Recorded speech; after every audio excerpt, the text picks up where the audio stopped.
Am I being human enough? To ask that question brings more questions onto itself.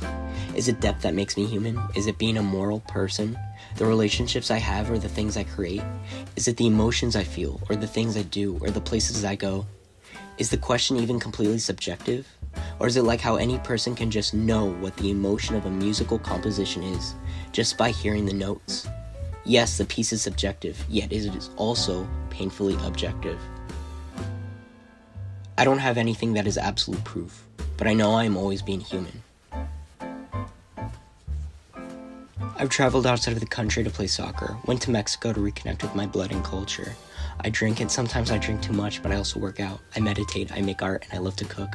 But it's deeper than that. I love, I hate, I get elated at other people's successes, and I get upset when I don't get my way. I have worked, and am still working on myself to become the person I desire to be. I taught myself to freely express my emotions and stop my fears from making decisions that I thought were stressful or scary. These things, in my opinion, don't prove I am being human enough, but I definitely think it is evidence to the claim. I couldn't even explain to you how a person, in general, can be a human being and not be human. Yet, in contradiction, I can point to specific examples, specific people that is, and identify which one lack humanity or are not being human enough. I know people that refuse to think about what certain things make them feel. I know people that refuse to free themselves from the emotional bondage placed onto them by others. I know people who are possessed by their own insecurities, delusions, and obsessions. I know people who allow themselves to hear the truth but never actually listen to it. I know people with superiority complexes and refuse to empathize with others because of it. Don't get me wrong, I think our struggles actually have the potential to make us more human, more complex. I think my former needs to avoid conflict and please others contribute to how I am being human. But the only reason why that works is because I had to work on how to shut down those insecurities and to learn to accept and love myself. We are taught to hate the struggles we go through, and I definitely feel this way often. However, I also love my struggles of the past and my struggles now.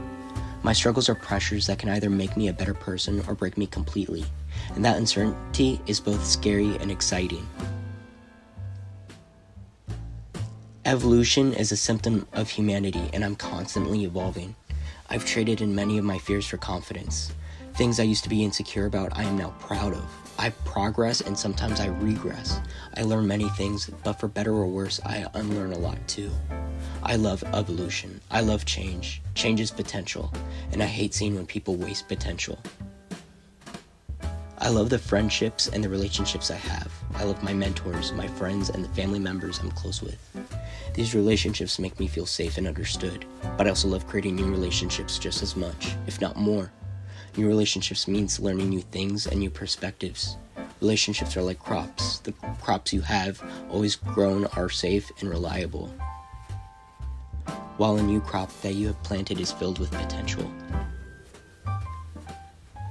I also know morality doesn't play as significant of a role that many may think. We all fail and falter. We let others down, and sometimes we let ourselves down too.